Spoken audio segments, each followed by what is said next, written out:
When we're talking about field research or user research, we're really talking about understanding deeply what the life of the user is so that you can design for them.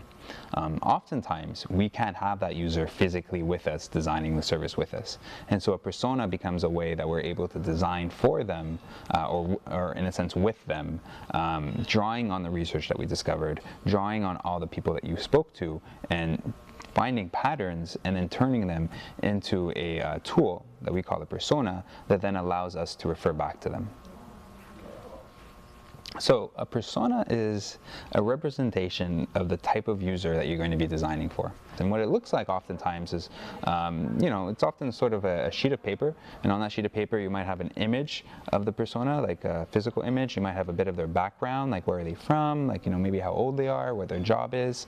You might have a little bit of a description about who this persona is, and then you might just highlight what are the salient features that are important to consider for this persona. It might be their goals, it might be their needs, it might be the things that they're having troubles with, the challenges that they're going through, and suddenly you have them in the room with you, and it becomes someone that you can refer back to whenever you're faced with a design decision, whenever you're aware that you have to design something in. And personas do a few things really well. They help align, so everyone's clear on who they're designing for. They help generate new ideas. And so what they allow you to be like, well, this is a person that has these needs. What are ways that we can help solve the needs for this person?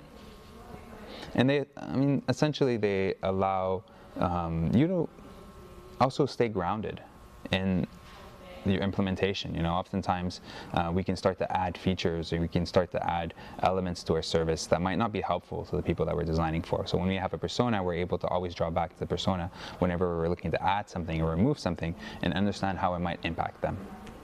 So a persona is something that you do after you did the field research. Sometimes it can be something that you make while you're doing the field research, but ideally after you started collecting information and you started seeing patterns, then you would start to make a persona. And the reason why is because a persona isn't a creative writing exercise. It has to be grounded in the realities of the people that we're designing for. And what's important with a persona is that they're not a stereotype, and so that they don't just represent the stereotype or the assumptions that we tend to carry about people, but they really represent the information that you got in context. And so that's why it's important to make a persona after you did the field research.